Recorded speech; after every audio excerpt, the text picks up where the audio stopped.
hope you all had a wonderful holiday break. Today we begin with football. The Cougars traveled south for the Las Vegas Bowl to take on the Pac-10 opponent, Arizona. Cheeseheads coming out for this one. BYU, 16th ranked in the BCS, taking on the Arizona Wildcats, the other team from Arizona in Tucson.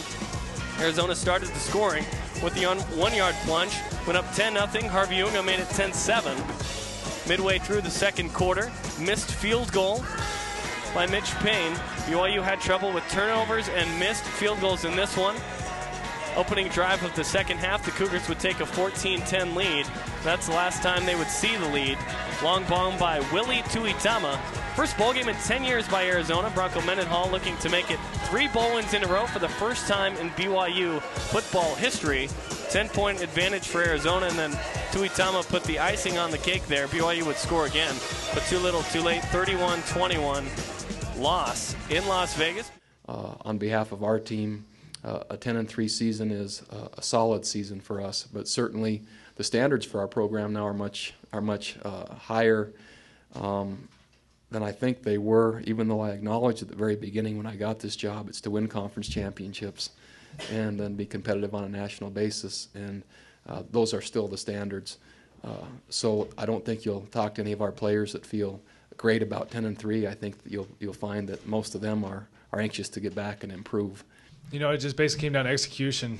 We'd seen those same plays in practice. We practiced them 1,000 times, and I think a couple of them just guys were thinking a little bit too much, and we slipped up. So those are things we'd seen, and guys, it just came down to execution. Something that's really plagued us in our 3 losses. We had guys not executing. So whenever you're not executing things, it's going to be a long day. It was kind of a letdown. We didn't do exactly what we thought we could have done. And, we have a lot of guys coming back, a lot of talent coming back, and we have the potential to achieve the goals that we set for this year.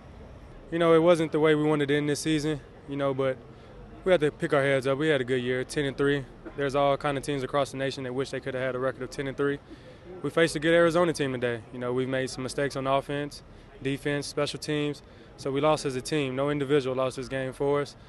Our opportunities was there, but we didn't capitalize on certain ones. So when you don't capitalize, you don't win the game. So that's what happened tonight. They outplayed us. We made a lot of mistakes all year. Where we are is our own fault. And so you have great goals, but you got to work hard. You got to do what it takes to obtain them, and we got what we deserved.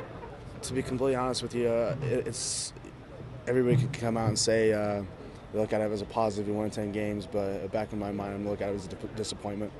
When you have potential, you don't reach it, it's disappointing. And we took a step back from the last couple years, and so it's disappointing. It was a phenomenal season, a lot of fun. I had a lot of fun with those seniors, especially with those senior offensive linemen and with Mike and with Fui. I'm going to miss those guys, and so really I think we can't be too disappointed, and we can't hang our heads too low. We got to keep our heads up and realize that we did win 10 games this season, but we are a championship football team. That's what we do, is we win championships and we win bowl games, and we didn't do that this year. And so that's why we're good, not great this year. The Cougars finished the season with 10 wins and 3 losses, but unfortunately end with 2 straight losses. So now the wait begins until next year's season.